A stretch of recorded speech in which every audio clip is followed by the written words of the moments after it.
I'm Mattea Roach, and this is Bookends, CBC's brand new book show.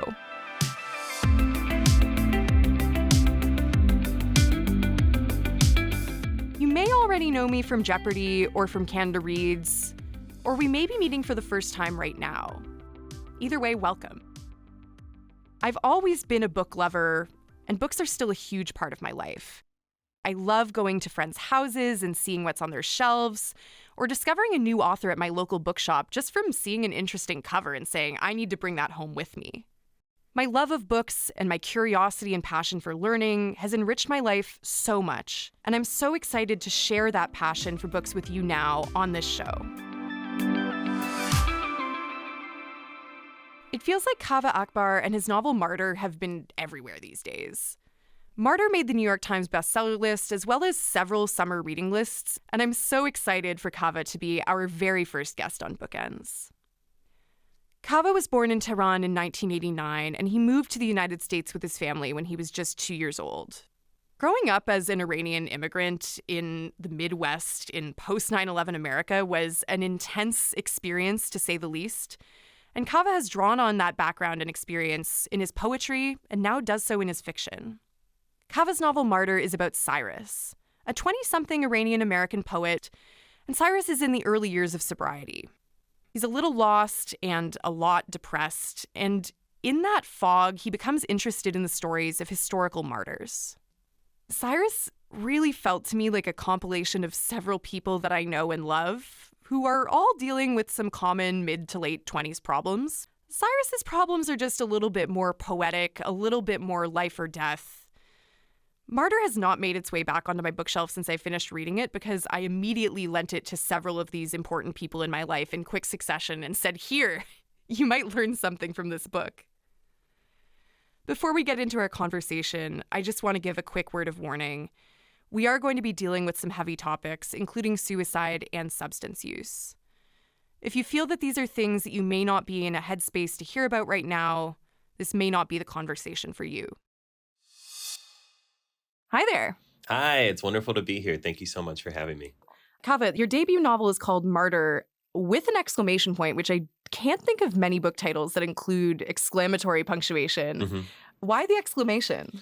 Yeah, I really love the exclamation in the title. First of all, I think it communicates something about tone. I think if the book were just called Martyr, it might seem like it was dour, if it was quite self-serious, self-important.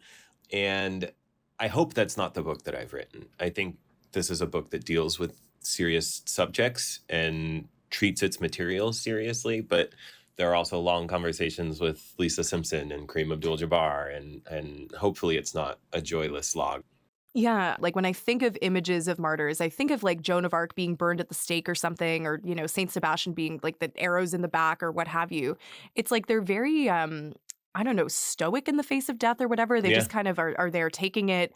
There's a real graveness to it. And I think the exclamation point to me like really challenged my notion of what the book was going to be before I even opened it. You know, my spouse, the poet Paige Lewis, has a poem about the martyr St. Lawrence, who was burnt alive. And as they were burning him, he famously quipped, "Turn me over, I'm done on this side."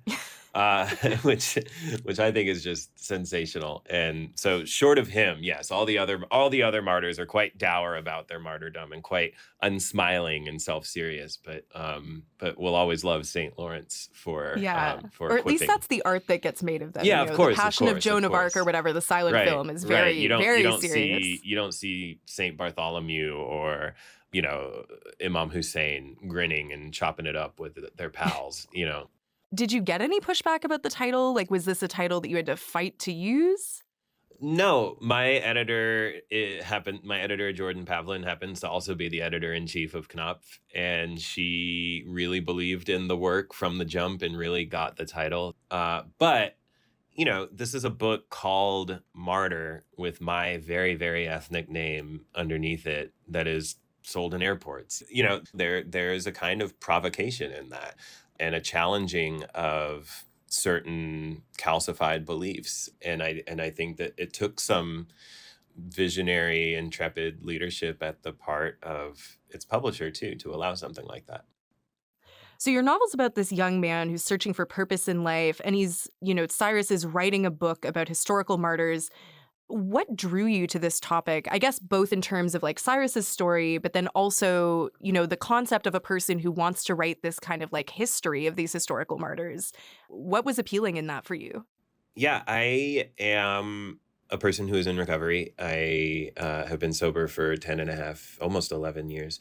And early in my recovery, I spent a lot of time struggling with this idea that, I had experienced -11 on the Richter scale, just like obliterating, pulverizing, agonizing mental, anguish. And I had experienced 11, like just narcotic, ecstatic rapture. And then anything in between was kind of muddy. It took quite a lot in either extreme to really register.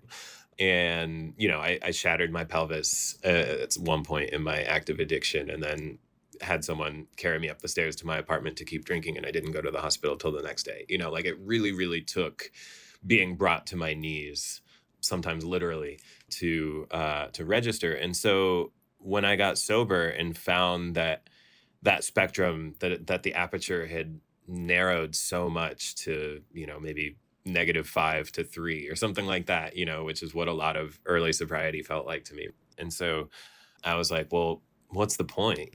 Not to sound too glum, but I figured that if I had already experienced the best and the most extreme of what life had to offer to me, then I didn't really need to remain alive anymore, right? And as I was thinking about that, I was trying to think about suicidality and the ethics of suicidality, and I started reading a lot about that. And I was thinking a lot about how if I was not committed to remaining alive anymore, then what would be the most ethical way for me to exit the world, right? To throw myself through the glass of Lockheed Martin HQ, or to, use my death towards some, noble end, right? And I was also aware that those things were fraught by my subject position as an Iranian Muslim in America, right?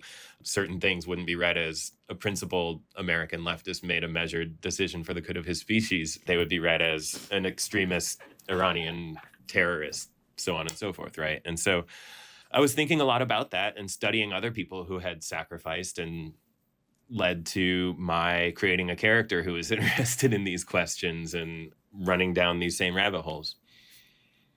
When you dedicate the novel to the martyrs who live, like who might that include, and what does it mean to be a living martyr or a secular martyr, outside of this concept of like religious martyrs, which I think is what people think of the most often? Yeah, that's a beautiful question, and thank you for it. This is something that I think about a lot, and I think that a lot of formulations of martyrdom center death as like the definitive characteristic, right? Versus the second grade teacher who, grades math worksheets for 35 years and makes these tiny little granular marginal gains, and is not given the social capital that she might get if she had become a professor, or, and this idea of making meaning daily, like a nurse, the sort of people who actually make the world habitable, right? I like the idea of martyrdom not as like this sort of eye-rolly, self-mocking, like, oh, you're such a martyr, but like as a category of individuals who have given their lives to something that they really, really believe in, given their lives and their most irreplenishable resource, their time, to something that they really, really believe in. And of course, it also accommodates people like Ian Bushnell, who was the man who set himself on fire in front of the Israeli embassy in America, imitating the Tibetan monks who were protesting the Vietnam American War. But I think I'm ultimately left wanting for a larger, more capacious definition of the word. So it's kind of like martyr becomes this fluid word that can hold so much. Yeah. And I think that's something that shows up a lot in your work. Has language always kind of been like a site of play for you? Yeah, 100%. The materiality of language has always felt very foregrounded. I mean, my first language was Persian. My second language was English. And then we prayed in Arabic, which was kind of this asterisk third language because no one in my family really speaks Arabic, but we all know how to pray in it. And so, my first full sentence was gimme ab, ab being the Farsi word for water. And my whole childhood was spent just saying whichever word was easier, just understanding that there were choices to be made with language, right? Mhm. That fluidity, that porousness was really, really foregrounded for me early on. My mom was like this too. My dad and my brother are very like mathy science, like spreadsheet brains. And so my brother played with Legos and I played with language, right? And I played with it in the exact same way that my brother played with Legos. Like I just liked talking and putting things together and saying things in funny ways. And yeah. I know you've written about losing your grasp somewhat on Farsi, and you have a poem, Do You Speak Persian, that touches on this somewhat. Would you be able to read it for me? Of course, of course. And thank you so much for reading it and making that connection, Mattea. Yeah, this poem is called Do You Speak Persian? Some days we can see Venus in mid-afternoon. Then, at night, stars separated by billions of miles, light traveling years to die in the back of an eye. Is there a vocabulary for this? One to make dailiness amplify and not diminish wonder? I have been so careless with the words I already have.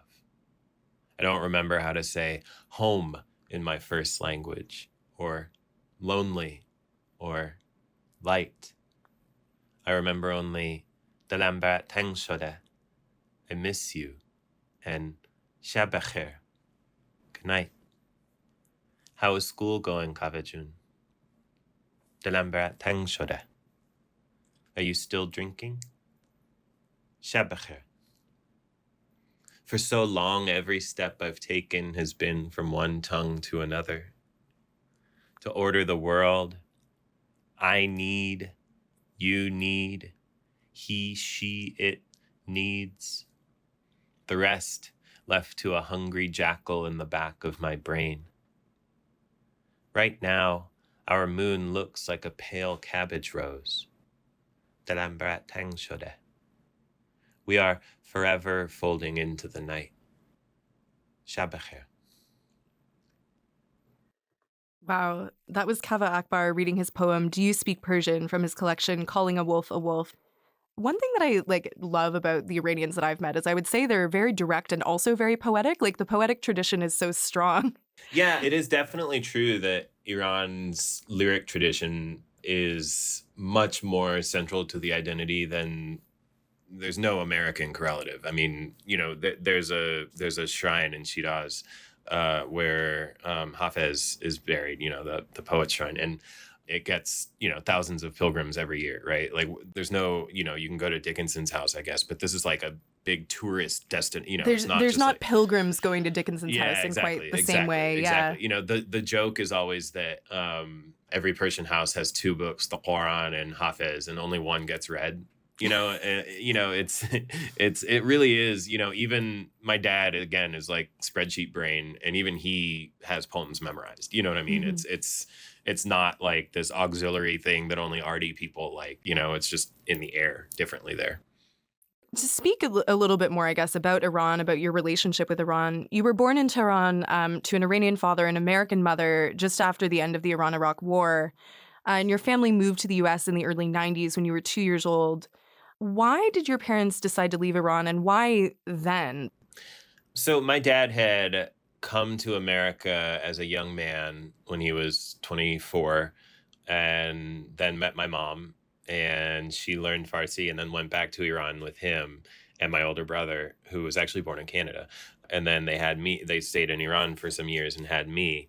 And then, as things started to continue to turn in Iran, moved back to America in the early 90s. And so my dad worked on poultry farms, which is, there's a father character in the book who works on chicken farms, but my dad worked on duck farms mostly. So that's how it's not pure autobiography, but Different kind of poultry, yeah, different kind of waterfowl. But it's a strange place to come from, like truly, truly, truly straddling both worlds, right? And also feeling like in a room full of Iranians, I'm the least Iranian person. I don't speak Farsi well. I understand it better than I speak it, and I read it better than I understand it. And in a room full of Americans, I certainly never feel particularly American, and so I'm always in this kind of liminal space, which is great for art making because you can kind of sit outside the thing and observe it, a little bit more coolly, but has at various times in my life presented existential difficulties. Yeah, so you've certainly shared that background and experience with Cyrus, the central character in your novel Martyr. But on top of feeling like he's straddling two worlds in that kind of liminal space that you talk about, Cyrus is also dealing with the loss of both of his parents. So the story of Cyrus's mother's death comes from a real event. She dies in a plane crash, and specifically the downing of an Iranian passenger plane by the U.S. Navy in 1988. Why did you want to draw on that event in this novel? Because we see that there's some like real life news quotes and things that are incorporated in terms of how the American media and American government officials discussed it at the time. Yeah, so on July 3rd, 1988, the USS Vincennes shoots down Iran Air Flight 655, which was a civilian passenger plane, immediately killing all 290 people on board, including 66 children. And no one in America knows about it. I never heard about it in school. It was in the papers for like a day, and then, it wasn't spoken of really publicly again. But in Iran, they put it on postage stamps. You know what I mean? Like it's like this sort of 9/11-esque event, right? Used to stoke anti-American sentiment, right? And both sides of that kind of efface the individual lives on that plane, like the 290 unprecedented, irreplaceable lives that were lost on that plane. Like neither, one side just ignores them and the other side just turns them into propaganda, right? Neither one of them is actually looking at the humanity of the harmed.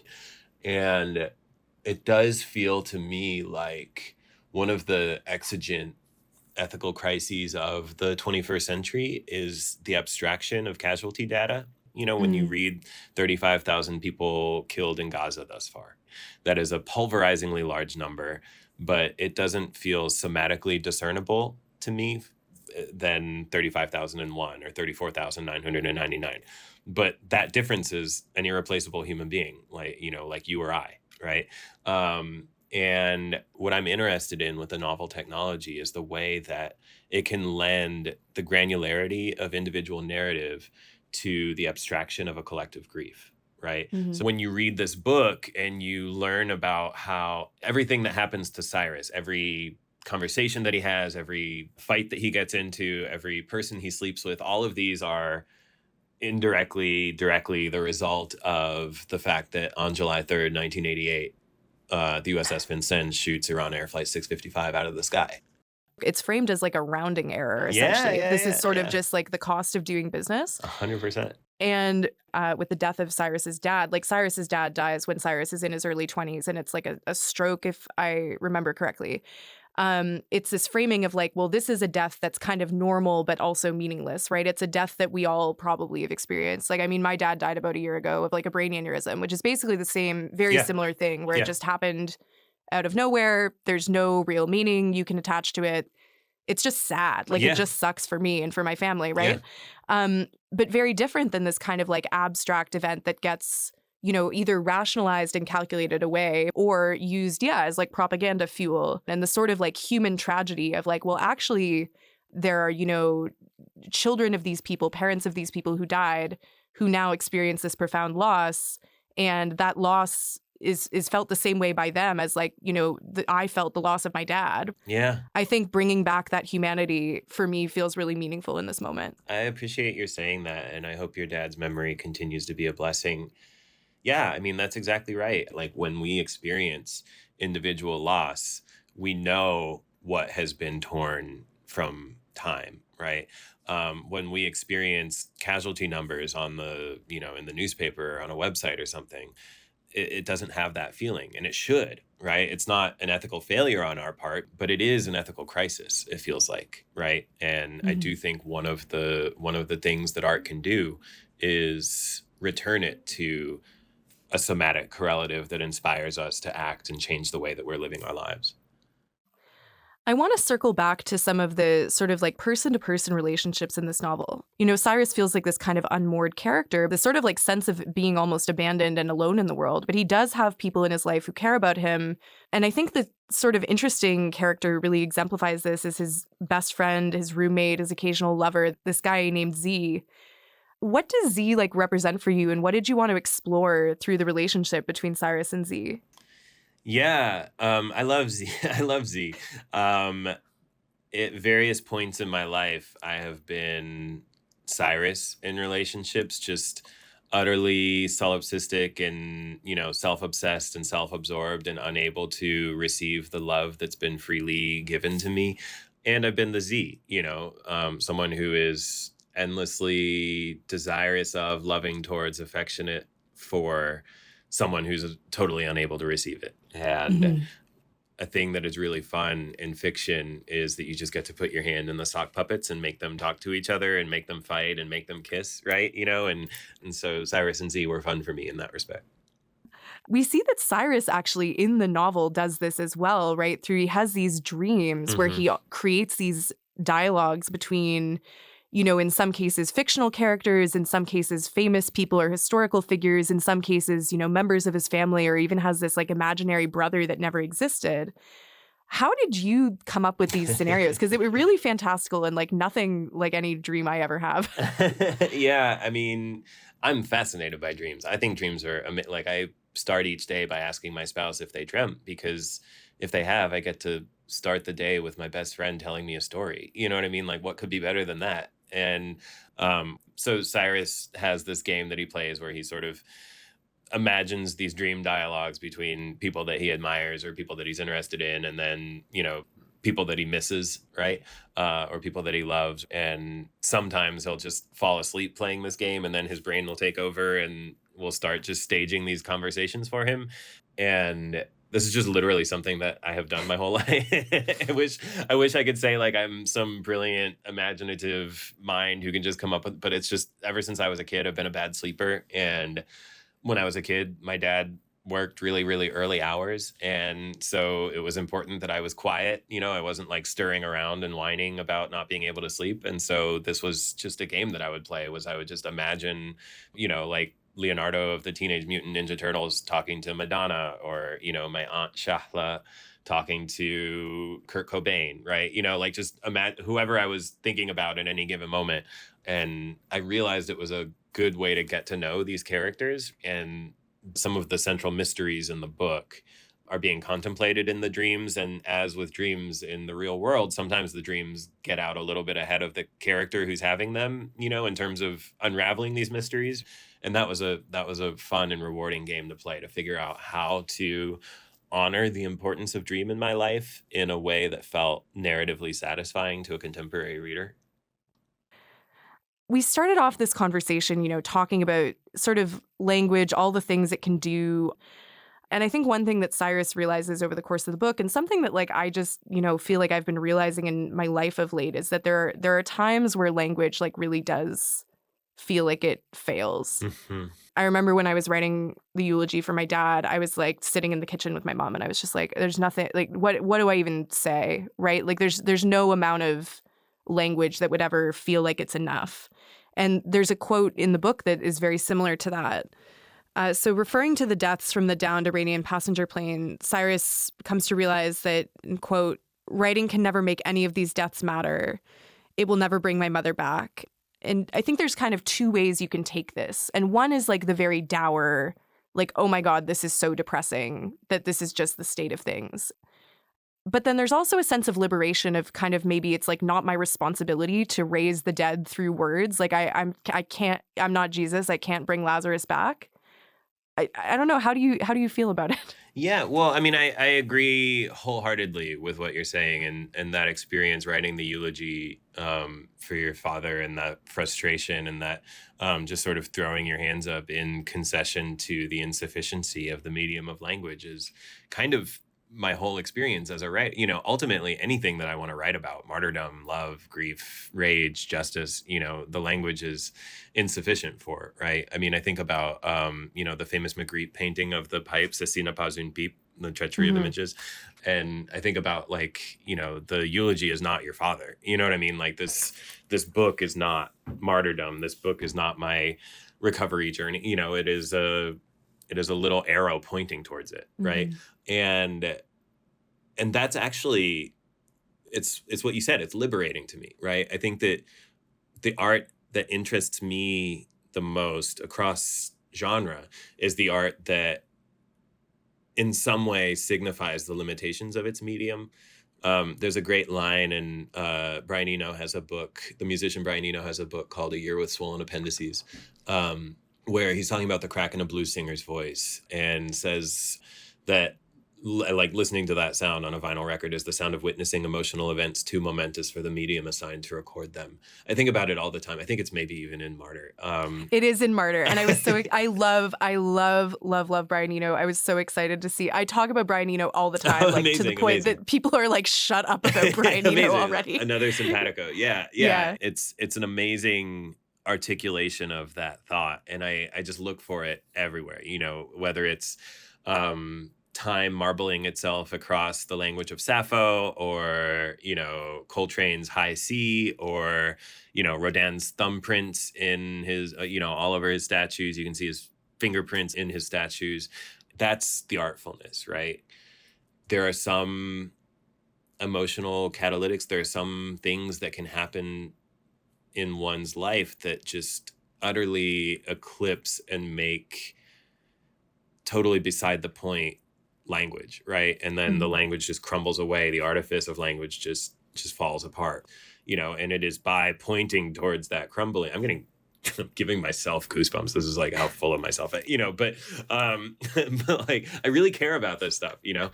And it is by pointing at that breakage that we can see how momentous the emotional event really was. The thing I want to end on, despite, you know, martyr being this word that has this bleak connotation, really at the end of it, I felt like your novel was about this character that goes through this process of finding, you know, meaning in life again, meaning in sobriety, meaning despite, you know, grief and all of these things. Where do you find this joy and meaning in your life now, you know, in your post-book release era? You know, I find it one interaction, one conversation, one, you know, step at a time. Truly, it sounds like a line. It sounds like I'm being glib or sanctimonious, but I have to keep my aperture really, really, really small to stay here. You know, I have a disease that lives in my brain that thinks it can kill me and go on living, and all it has to do is like grab the reins once, you know. Like, I have to be right 24/7, right? So, you know, I am having a great time talking to you, and then after that, my spouse and I are going to take my dog to the dog park, and, you know, and I don't have to look past those things. You know what I mean? I don't have to try to get really big and create big statements of value or purpose. You know, like, my purpose is to have this wonderful conversation with my new friend Mattea. You know, I never have to make my aperture any wider than that. That's beautiful. Well, Kaveh, thank you so much for this conversation. Yeah, thank you. Thank you for reading the book and spending time with it. It's not a small gift to give a writer. That was my conversation with Kaveh Akbar, who joined me from his office in Iowa City. Kaveh's novel is called Martyr. If you or someone you know is thinking about self-harm, support is available. Text or call 988 from anywhere in Canada, 24 hours a day. Take care of yourself and take care of each other. This show was produced by Katie Swales. Our senior producer is Jacqueline Kirk, and our executive producer is Aaron Balser. I also want to thank our tech, Laura Antonelli, and the entire CBC Books team for making this show happen every week. You can catch Bookends on Sundays and Wednesdays on CBC Radio or wherever you get your podcasts. I'm Mattea Roach. Thanks for joining me, and I'll see you next time. Because when the book ends, the conversation begins.